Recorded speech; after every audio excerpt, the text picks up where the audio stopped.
بسم الله الرحمن الرحيم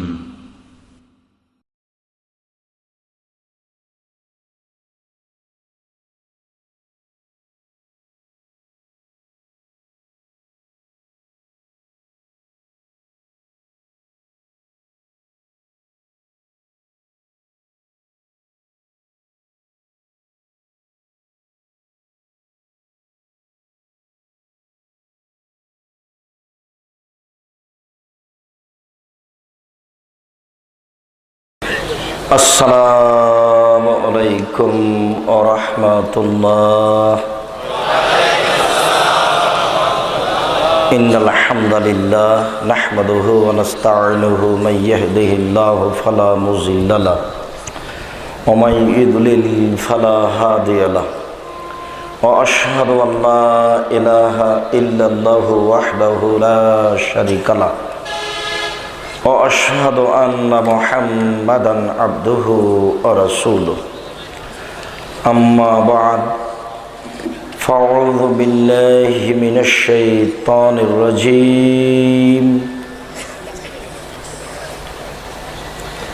وإذا بشر أحدهم بالأنثى ظل وجهه مسودا وهو كظيم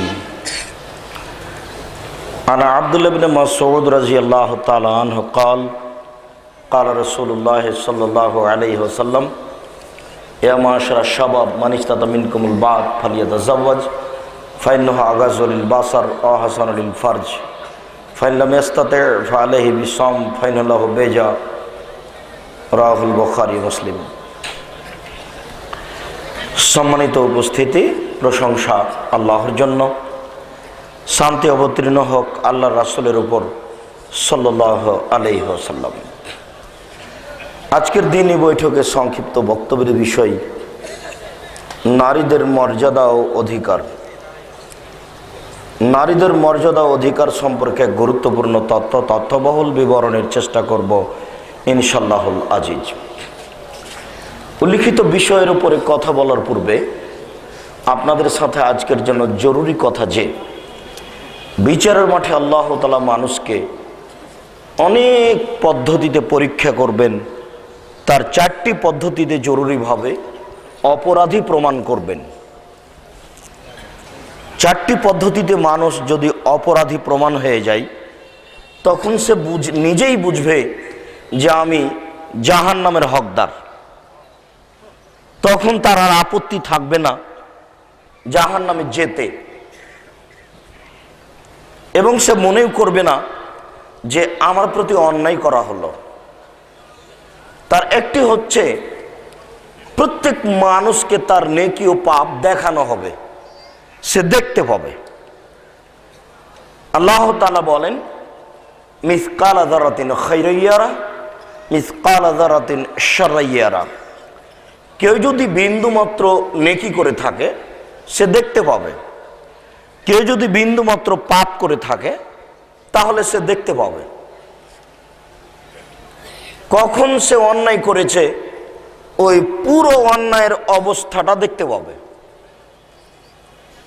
কোথায় ও সুদের অঙ্ক কষল ওই অবস্থা দেখতে পাবে। কোথায় অশ্লীল কাজে লিপ্ত হলো ওই অবস্থাও দেখতে পাবে। দেখেই বুঝে নিবে এই পাপ সেই পাপ, এই পাপ সেই দিনের পাপ। এটা হয়, এমনটা হয় যে আজকে আপনি আমাকে দেখলেন বা আপনাকে দেখলাম, তারপর আমি ভুলে গেছি। অনেক দিন পরে আপনার সাথে সাক্ষাৎ, তো আপনাকে দেখেই মনে পড়ে গেল, হ্যাঁ ওহো আপনি তো সেই ব্যক্তি, ওই যে আপনাকে দেখেছিলাম সেই দিন ওখানে। এমন হয় না? অথচ দেখার পর আপনি তাকে ভুলে গেছেন। কিন্তু এমন একটা দিন চলে আসবে, সেই দিন দেখে আপনি মনে পড়ে যাবে আপনার যে এই ব্যক্তি সেই ব্যক্তি। ঠিক পাপ দেখেই বুঝতে পারবে এই পাপ সেই পাপ। 2, পাপ যেখানে ঘটছে সে জায়গা কথা বলবে। এটা খুব জটিল ও কঠিন, কোনোটার চেয়ে কম নয়, তবে জায়গা কথা বলবে এটা খুব জটিল। আর মাটি কথা বলবে এ কথা ঠিক, তার মুখ না থাকলেও এটা এখন মানুষের কাছে ভারী নয়। কেন? মোবাইলের মুখ নেই, তবুও মোবাইল কথা বলতে পারে। এটা তো সবার কাছে পরিচিত, সবাই জানছে যে মোবাইল কথা বলছে, অথচ মুখ নেই। মানুষের তৈরি মোবাইল যদি মুখবিহীন কথা বলতে পারে, তাহলে আল্লাহর আদেশে চলে মাটি, মাটি মুখ ছাড়া কথা বলতে পারে না?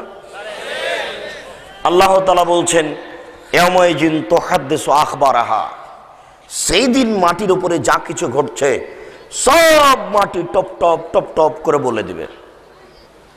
বড় বিপজ্জনক ব্যাপার।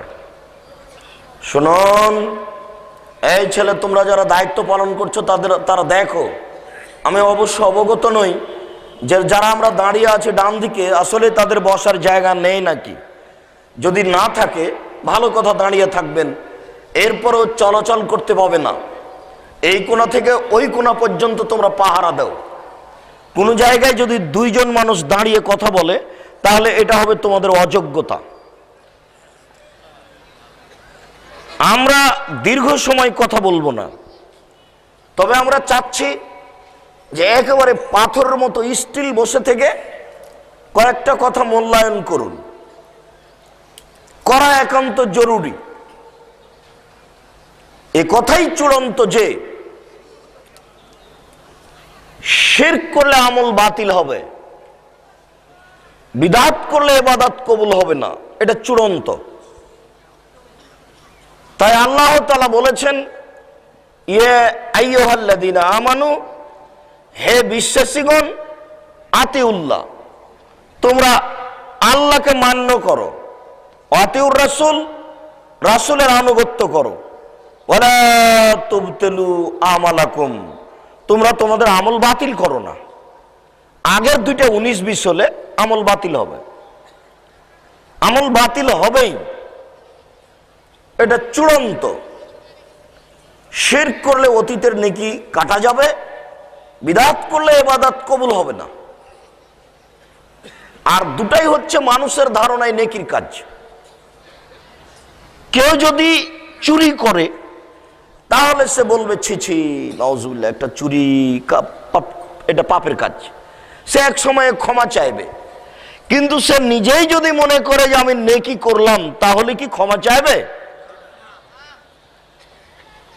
বাপ মারা গেছে, ঢাকায় কোটি টাকা ইনকাম করে ছেলে, এখান থেকে মোবাইলে বলে দিচ্ছে, চাচা আপনার অ্যাকাউন্টে 10,000 টাকা পাঠালাম, একটা গরু জহ করে বাপের নামে খাওয়িয়ে দেন।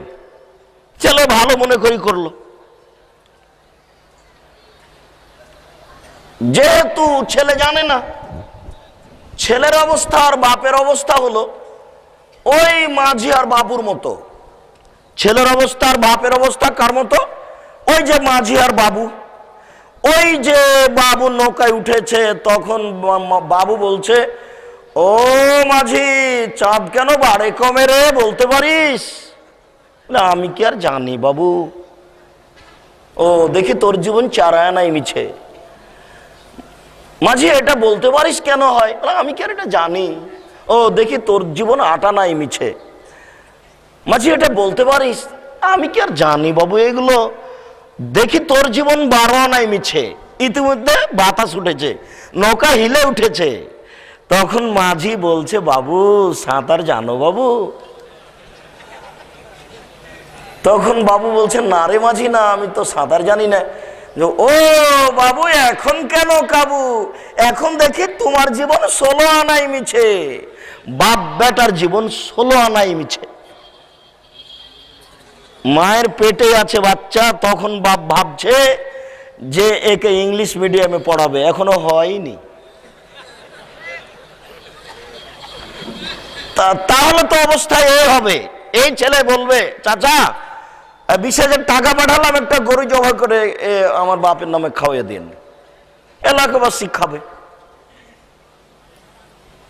এই হলো বাপ বেটার জীবন 16 আনাই মিছে।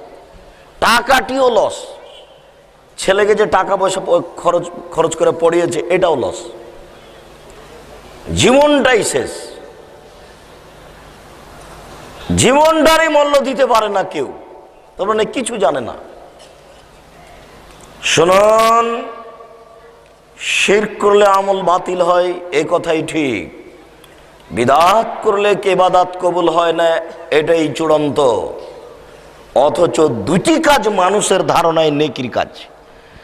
ওই যে ছেলেটা বলল চাচা গরু জবাই করে মানুষকে খাওয়িয়ে দিয়েন, তো তার ধারণা এটা ভালো না মন্দ?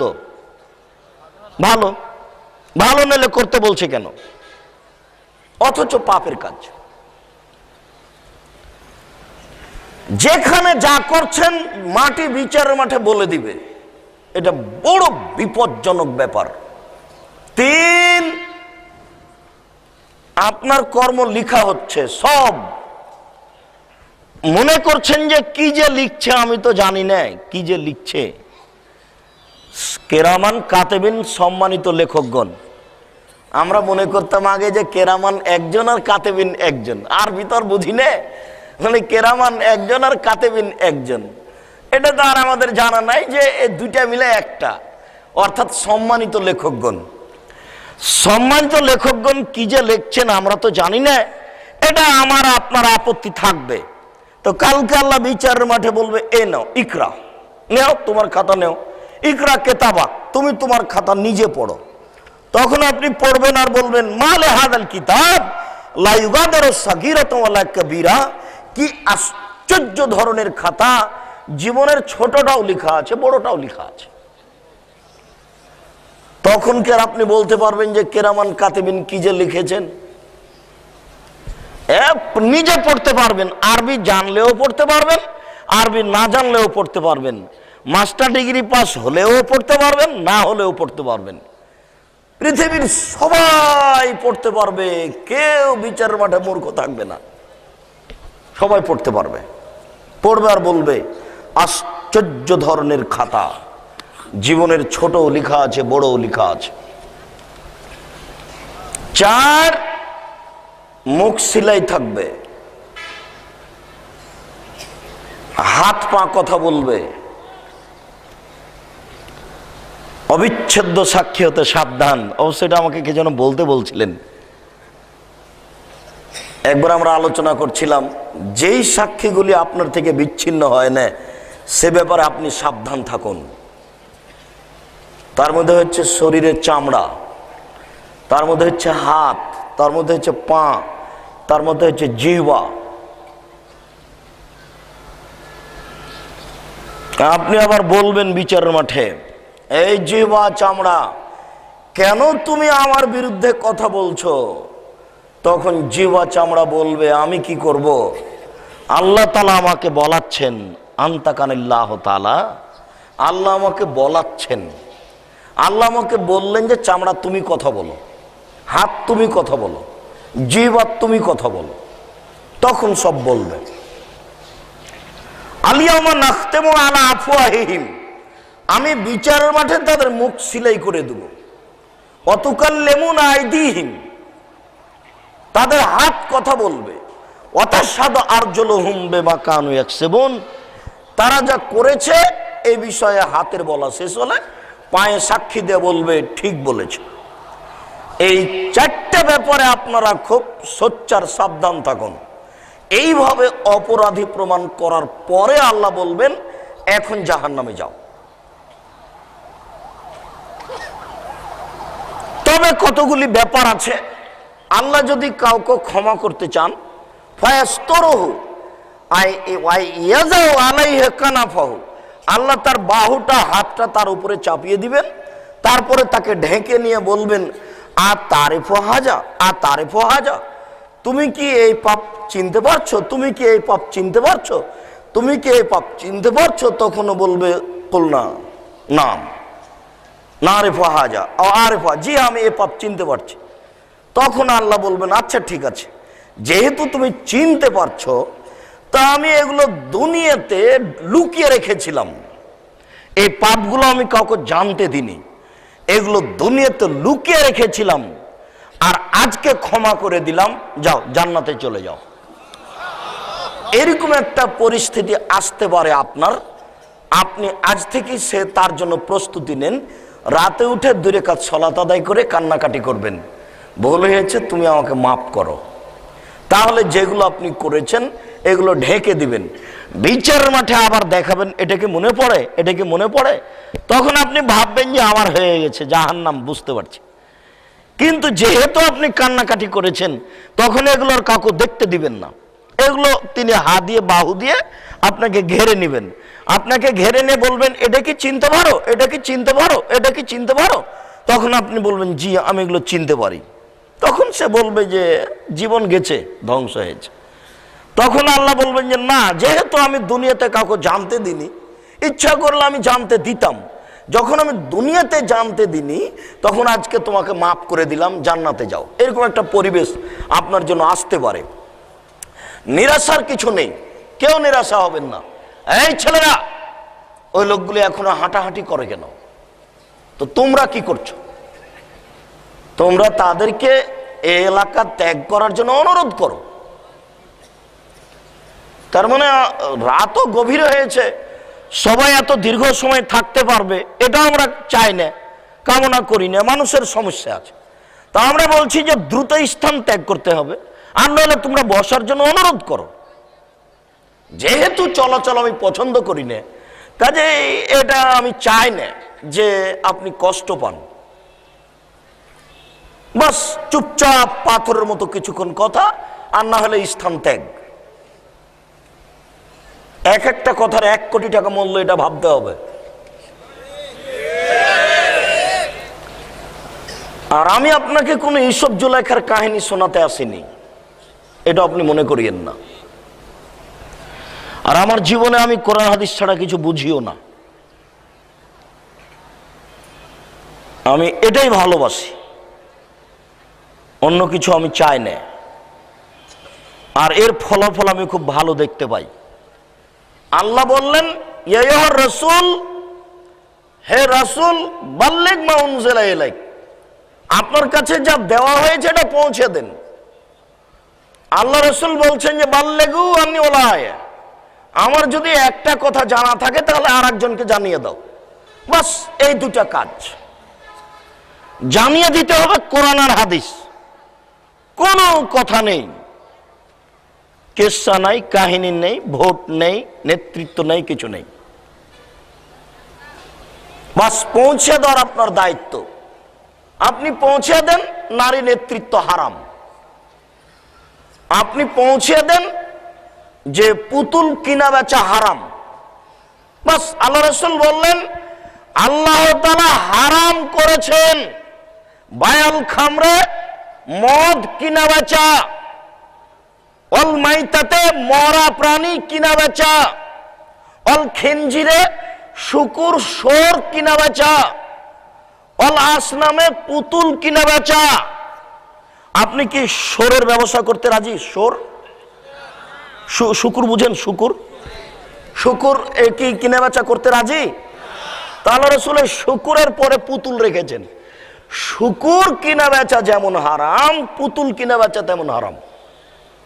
বহুবার বলেছি, আজকেও বলছি, বাড়িতে যাওয়ার পরে বাড়িতে ঢুকে বোকা স্ত্রী যত পুতুল ছবি মূর্তি রেখেছে, আর যত অ্যালবামে আপনার বান্ধবীর ছবি আছে, আর যত মূর্তি আছে নেতা নেত্রী, সব একবারে ছিঁড়ে ভেঙে চুরে একাকার করে শুবেন, না হলে আপনি বক্তব্যের সাথে মুনাফেকি করছেন।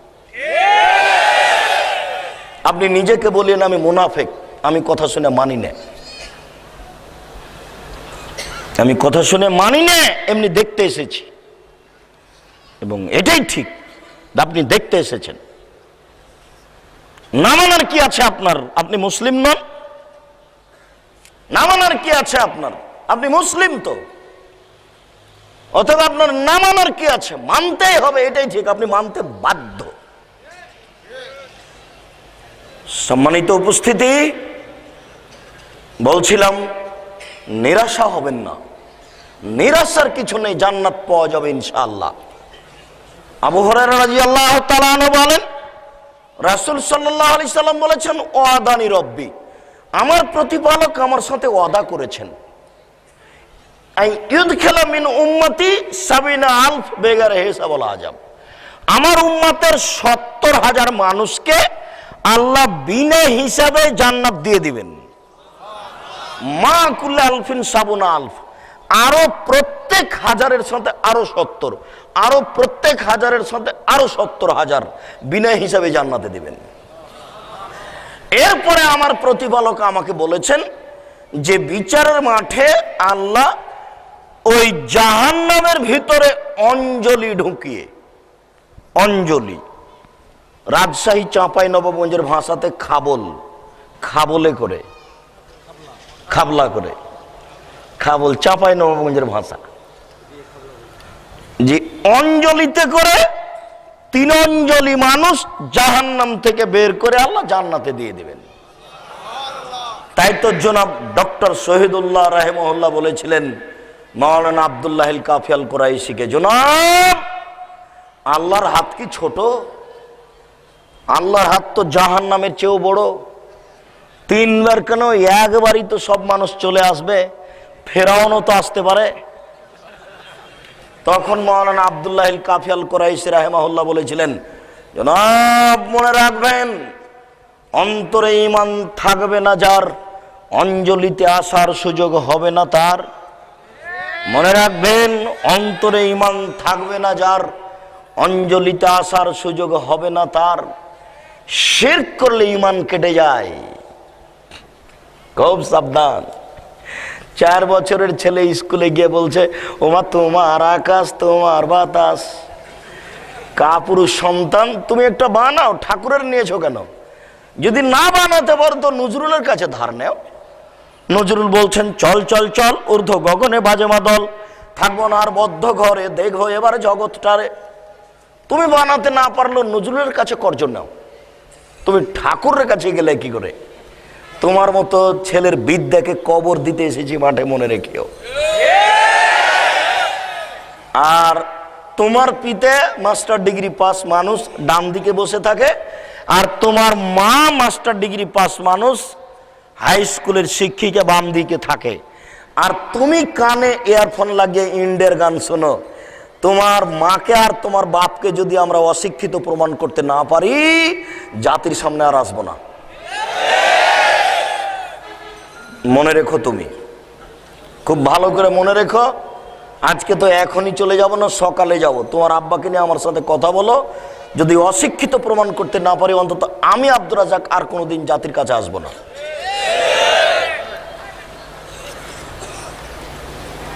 এক সময়ে নারীদের দাম দেওয়া হয়নি, নারীকে মাটিতে পুঁতে দেওয়া হতো। ওর নাম জাহেলিয়াতের যুগ, বন্যতার যুগ, বর্বরতার যুগ, অসভ্যতার যুগ। সেই যুগ আবার ফিরে এসেছে। নারীরা পশু প্রাণীর মতো ছিল। আমি কোনো কাহিনী বলি না, তবে ছাত্র জীবনের একটা কথা। এমরুল কায়েস একজন কবি, আরবিতে সবচেয়ে বড় কবি হলো এমরুল কায়েস। যেমন মানুষ মনে করছে যে বাংলাতে বড় কবি হলো ঠাকুর, অথচ রবি ঠাকুর সকাল থেকে কবিতা লিখতে লেগেছে। লিখতে লিখতে লিখতে লিখতে যখন আসর হয়েছে, তখন নজরুলের জন্ম, বা যখন জোহর হয়েছে তখন নজরুলের জন্ম। এবার নজরুল আর ঠাকুর লিখতে লাগলো 2 জন। লিখতে লিখতে যখন আসর হলো, তখন নজরুল লেখা বন্ধ হয়ে গেল। সন্ধ্যা পর্যন্ত ঠাকুর লিখতে থাকলো। তো জোহর থেকে আসর পর্যন্ত নজরুল যা লিখেছেন, ঠাকুরের চেয়ে কয়েক হাজার বেশি হবে। বুঝতে পারলেন না মনে হয় কথাটা? তার মানে ঠাকুরের লেখা অনেক আগে, অনেক দিন আগে থেকেই শুরু, আবার পরেও লিখেছেন। আর নজরুলের অনেকদিন আগে বন্ধ হয়ে গেছে। এরকম একটা ব্যাপার থেকে যাচ্ছে। তোমার বিষয়টি আমরা কেন এভাবে ভাববো না? তুমি কেন ওখানে যাবা? সম্মানিত উপস্থিতি, কবি এমরুল কায়েস তার নিজের বিবরণে বলছে যে আমি একবার মাঠে গেলাম, আমার বান্ধবী আরো সবাই পুকুরে নেমে গোসল করছে, তো ওরা কাপড় খুলে রেখে পুকুরে নেমে গোসল করছে। তো এবার সব কাপড়টুকু আমি নিয়ে, কাপড়গুলো গোছিয়ে নিয়ে আমি গাছের উপরে উঠে বসে আছি। ওরা নগ্ন হয়ে পানিতে নেমেছে। ওরা এখন দেখে যে কাপড় নেই, ও তো নজর এ নিয়েছে, ইমরুল কায়েস নিয়েছে। তখন ওরা পানি থেকে এসে বলছে যে কাপড় দাও আমাদের। তখন ইমরুল কায়েস বলছে এসে এসে কাপড় নিতে হবে, একজন করে আসতে হবে। এটা জাহেলিয়ত, এটা বন্যতা, এটা বর্বরতা, এটা অসভ্যতা, এটাই জাহেলিয়ত, এটাই জাহেলিয়ত। এই জাহেলিয়ত আবার ফিরে এসেছে, নইলে মহিলারা এখানে এখনো মাথায় কাপড় না দিয়ে বসে থাকে কি করে? নইলে আপনার ওই বিশ্ববিদ্যালয়ের মাঠে সকাল 10টার সময়তে একজন যুবক একজন যুবতীর উরু রানের উপরে মাথা দিয়ে ঘুমিয়ে গেছে, কেউ কিছু বলে না, এটাই জাহেলিয়ত। একজন পুরুষের 100 জন বান্ধবী, এটাই জাহেলিয়ত। জেনা ফিরি, এটাই জাহেলিয়ত। জাহেলিয়তের যুগে নারীদের মূল্যায়ন ছিল না, তারা মাটিতে পুঁতে দিত নারীকে। আল্লাহ এই নকশাটা উল্লেখ করছেন, ওয়াইদা বুশিরা আহাদুহুম বিল উনসা যাল্লা ওয়াজহুহু মুসওয়াদ্দান ওয়া হুয়া কাদিম। যখনই মেয়ের বাপকে বলা হতো যে তোমার মেয়ে জন্ম নিয়েছে, তেমনি হাতে হাতে বাপের মুখ একবারে কালো হয়ে যেত, মলিন হয়ে যেত। মনে হতো যে যেন বাপ বিষ পান করেছে, বিষের প্রতিক্রিয়ায় মুখ কালো হয়ে গেছে। ইয়াতাওয়ারা মিনাল কওমি মিন সুই মা বুশিরা বিহি। সে দোকানপাটে যেত না, হাটে বাজারে যেত না, মুখটা ভারী করে বাড়িতে লুকিয়ে থাকতো। কেন? দোকানে গেলেই কেউ বলবে কি খবর আহমদ, তোমার নাকি মেয়ে হয়েছে, ডিপিএস খুলো গো, ডিপিএস খুলো। খালার বাড়ি গেলে খালা কি খবর বাবা, তোমার নাকি মেয়ে হয়েছে। আর পরস্পর দুইটা যদি মেয়ে হয় তাহলে বেকুফ জ্ঞানহীন, ওর মাথায় গোবর আছে, ও বউকে তালাক দিবে। বউ কাপুরুষ, তুমি ভাবো তোমার কেন মেয়ে হলো, স্ত্রীর কি অসুবিধা হলো, তুমি তার উপরে খেপছো কেন? আবার মাঝে মধ্যে শাশুড়িও বলে বেটাকে, এই বউ চলবে না, খালি বেটি হয় বাদ দে। মানে মা যেমন বেটা তেমন, বাপ তেমন, সবাই একই রকম, সবাই মূর্খ, এবারে গড়ালে মূর্খ। মেয়ে জন্ম নিলেই মুখ কালো হয়ে যায়, মানুষ সমাজে যায় না, সে ভাবে চিন্তা করে কি করি, অপমান অবস্থায় মেয়ে রেখে দিব না মাটিতে পুঁতে দিব? মেয়ে যদি রেখে দিই অপমান সুনিশ্চিত, মাটিতে পুঁতে দিলে বালাই চলে গেল। অপমান কেন? এখন থেকে টাকা জমা করতে হবে, একটা অপমান। 5 লক্ষ টাকা চাইবে, মানুষের কাছে কর্জ নিতে হবে, অপমান।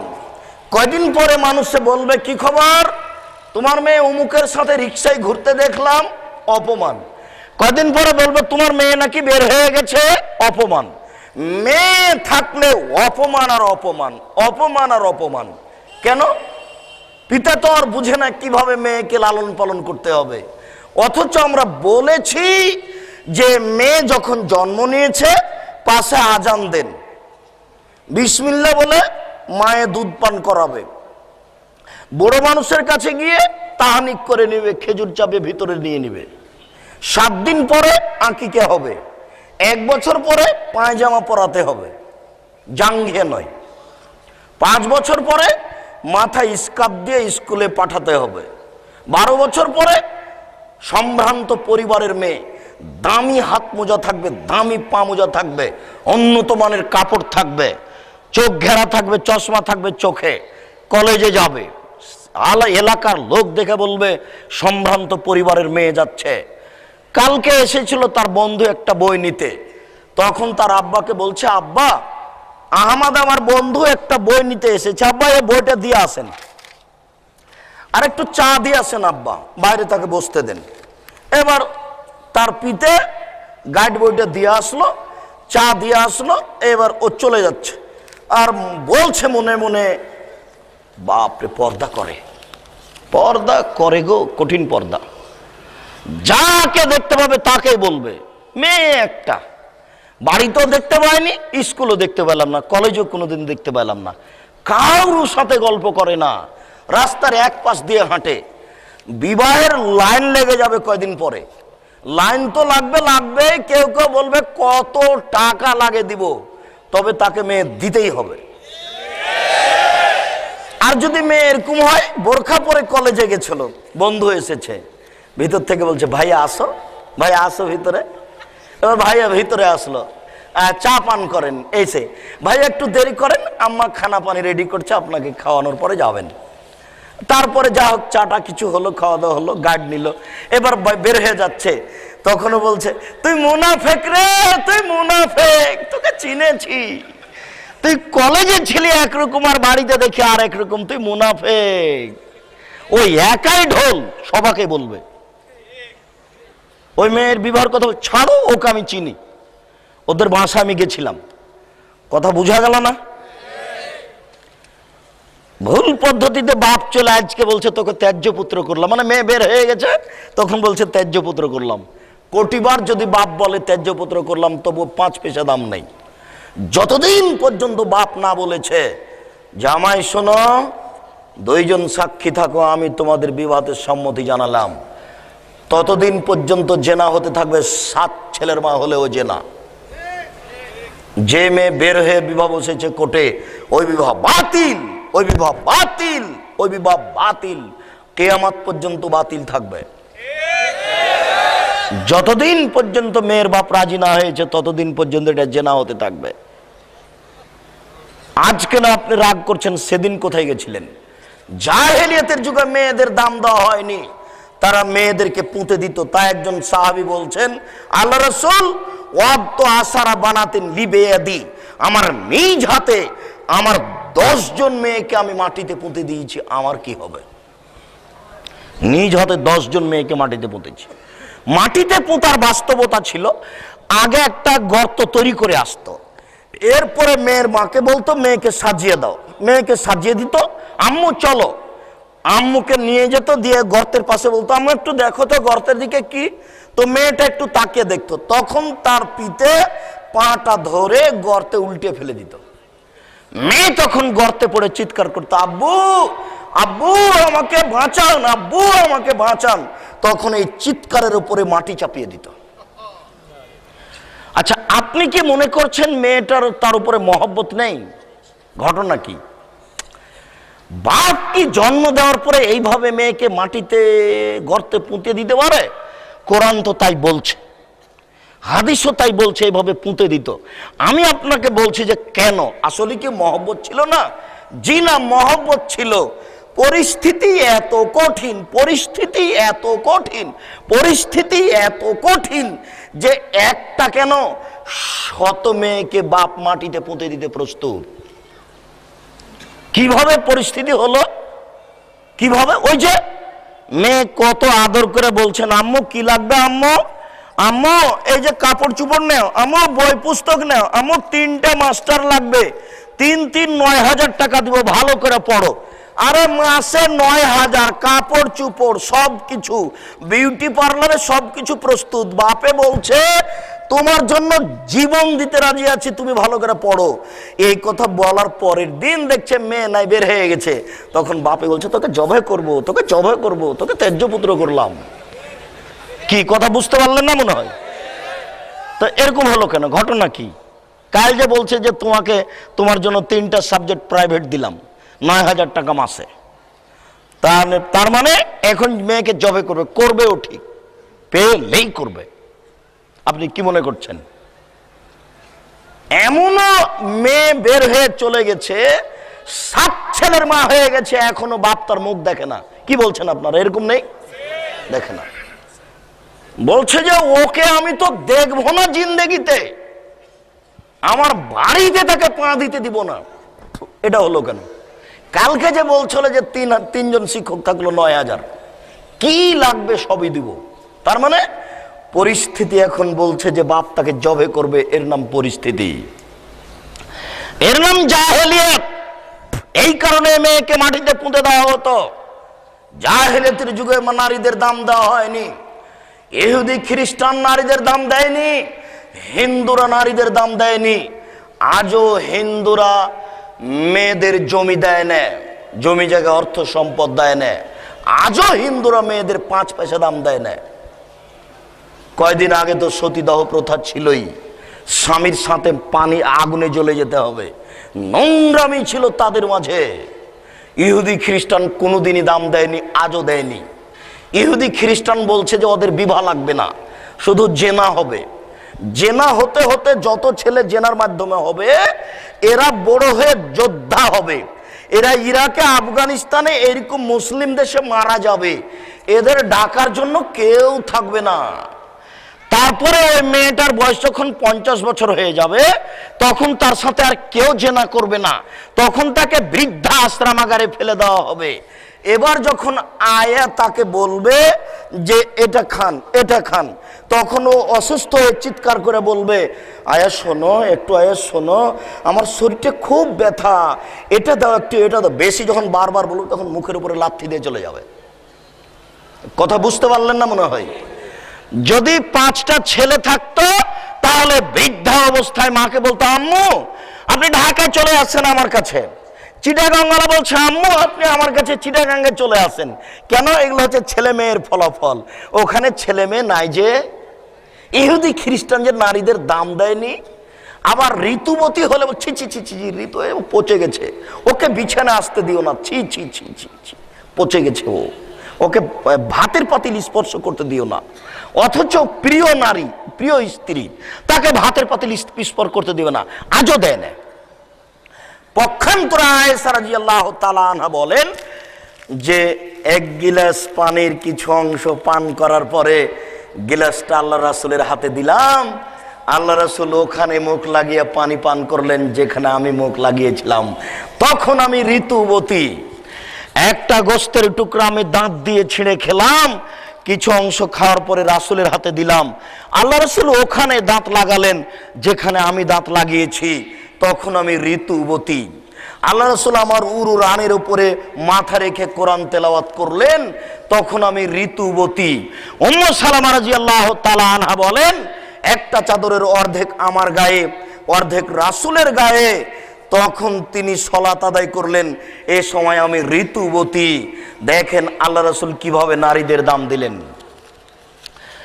ইসলাম নারীদের দাম দিয়ে বলেছেন, আল্লাহ তাআলা বলেন, অকারনা ফি বুয়ুতিকুন্না ওয়ালা তাবাররাজনা তাবারুজাল জাহিলিয়াতিল উলা। এটা হচ্ছে নারী মর্যাদা পাবে তার প্রথম পদক্ষেপ। তোমরা বাড়িতে থাকো, বন্যতার যুগে, বর্বরতার যুগে, অসভ্যতার যুগে নারীরা যেভাবে প্রদর্শনী চলতো সেইভাবে তোমরা প্রদর্শনী দিয়ে চলো না। এইভাবে চলা হচ্ছে বন্যতা, বর্বরতা, অসভ্যতা। এখনো ঢাকা শহরে নারী দেখা যাবে, এটাই বন্যতা, এটাই বর্বরতা, এটাই অসভ্যতা। এরা নিজেদের মর্যাদা হারিয়ে ফেলেছে, এদেরকে জবে করবে বাপ, এদেরকে মাটিতে পুঁতে দিবে বাপ। কথা বুঝতে পারেননি? তবে এই পরিস্থিতি সুন্দর করতে পারে পিটাই। পিটাই যদি কঠোর হয় তাহলে এই পরিস্থিতি সুন্দর করা যাবে, তাছাড়া সম্ভব নয়। এ কারণে রাসূল সাল্লাল্লাহু আলাইহি সাল্লাম বলেছেন, তুমি তোমার স্ত্রীর উপরে 5টা জিনিস পালন করিও, তুমি তোমার স্ত্রীর উপরে 5টা হক পালন করিও। 1, যে মানের খাচ্ছ সে মানের খাওয়ায়। 2, যে মানের পড়ছো সে মানের পড়ায়। 3, কখনো স্ত্রীকে কটু কথা বলো না, সব সময় প্রশংসা করিও, সব সময় প্রশংসা করিও। যুবক, তোমাকে বলে গেছি তোমার ভালো বোনা আছে, আগামীকাল সন্ধ্যা হতে হতে যৌতুক ফেরত দেওয়ার কথা আছে, জানি না তুমি ফেরত দিয়েছো কিনা। স্ত্রীকে কটু কথা বলার জন্য যৌতুক নিয়েছ, যৌতুক হারাম। যৌতুকে টাকা দিয়ে চাউল কিনে ভাত খেয়ে ইবাদত কবুল হবে না। শুনে রাখো। 5, জরুরি প্রয়োজন ছাড়া স্ত্রীকে বাড়ি ছাড়া অন্য জায়গায় থাকতে দিও না। জরুরি প্রয়োজন ছাড়া বাড়ি স্ত্রীকে অন্য জায়গায় থাকতে দিও না। সম্মানিত উপস্থিতি, রাসূল সাল্লাল্লাহু আলাইহি সাল্লাম নারীদের মর্যাদা উল্লেখ করে বলেছেন, ওরা যদি 4টা কাজ করতে পারে। এই ছেলে বসো, এই ছেলেটা উঠছে কেন? আমরা আলোচনার শেষের অংশে চলে আসছি, মনে কিছু নেবেন না। আমি এত দেরিতে আসতে চাইনি, যেহেতু নীতিগতভাবে আসতে হয়েছে। আমরা তো 12টায় আলোচনা শেষ করে দিই, কাজেই আমরা আপনাদের কষ্ট দিতে চাচ্ছি না। আবার আপনারা আমাদের সংগঠনের অনেক বই পুস্তক আছে, সেগুলো নেবেন। আমি খাকসার যেগুলো আগে থেকে বের করেছি সেগুলো তো আছেই, আর বিশেষভাবে উপদেশ বইটা আছে, যেটা আমি যা বলেছি জীবনে সেটা কলমে লিখে দেওয়ার চেষ্টা করেছি। বইয়ের নাম উপদেশ। 120 টাকা বড় কথা নয়, আপনাকে 10 বার পড়তে হবে, এটা বড় কথা। আর তাওজিহুল কোরআন, এই বইগুলি রাখতে হবে জরুরিভাবে। নারী যদি 4টা কাজ করে তাহলে জান্নাতের যে কোনো দরজা দিয়ে ঢুকতে পাবে। আপনার এরকম কোনো সুযোগ নেই, আপনি এরকম কোনো সুযোগ পাবেন না। কিয়ামত পর্যন্ত যদি খুঁজেন যে পুরুষ 4টা কাজ করলে জান্নাতে চলে যাবে, এরকম কোনো পুরুষের জন্য যে কোনো কাজ পাবেন না। নারী যদি 4টা কাজ করে তাহলে জান্নাতে চলে যাবে। 1, সল্লাত খামসাহা, 5 ওয়াক্ত নামাজ পড়বে। 2, সমাত সাহারাহা, রমজান মাসে সিয়াম রোজা থাকবে। 3, আতাত বালাহা, স্বামীকে মান্য করবে। 4, অহসানাত ফারজাহা, জেনা থেকে লিপ্ত বেঁচে যাবে, নিজেকে রক্ষা করবে। এই 4টা কাজ যদি নারী করতে পারে জান্নাতের যে কোনো দরজাতে ঢুকতে পাবে। আপনার এই সুযোগ নেই। রাসূল সাল্লাল্লাহু আলাইহি সাল্লাম বলেছেন, নারী যদি 3টা কাজ করতে পারে জান্নাতের যে কোনো দরজাতে ঢুকতে পাবে। 1, স্বামীকে ভালোবাসতে পারে। 2, বেশি বেশি বাচ্চা দিতে পারে। 3, স্বামী যদি রাগ করে হাত ধরে বলে যে আমি যতক্ষণ পর্যন্ত তুমি খুশি না হবে ততক্ষণ পর্যন্ত আমি দাঁতে কিছু চাবাবো না, এই কথা যদি স্ত্রী বলতে পারে তাহলে স্ত্রী জান্নাতে চলে যাবে। সম্মানিত উপস্থিতি, 2টা মেয়েকে যদি লালন পালন করে তাহলে সে জান্নাতে যাবেই। 2টা মেয়ে যদি কেউ লালন পালন করে তাহলে সে জান্নাতে যাবেই। 2টা মেয়ে যদি কেউ লালন পালন করে তাহলে সে জান্নাতে যাবেই। 10টা ছেলে উচ্চ শিক্ষিত করে কেউ জান্নাতে যাবে, এ কথা আল্লাহ রাসূল বলেননি। 10টা ছেলেকে উচ্চ শিক্ষিত করে বাপ জান্নাতে যাবে, এ কথা কেউ বলেননি। অতএব নারীদের মর্যাদা ভিন্ন, বরং পুরুষের চেয়ে অনেক বেশি। আমরা নারীকে মূল্যায়ন করার চেষ্টা করি। আল্লাহ আমাদের তৌফিক দান করুক, আল্লাহুম্মা আমিন। আল্লাহ, আমাদের যারা মারা গেছে তুমি তাদের কবরের শাস্তি মাফ করো। আমরা যারা অসুস্থ তুমি তাদের আরোগ্য দান করো। আমরা যারা বেঁচে আছি তুমি তাদের রাসূলের পদ্ধতি অনুযায়ী চলার তৌফিক দান করো।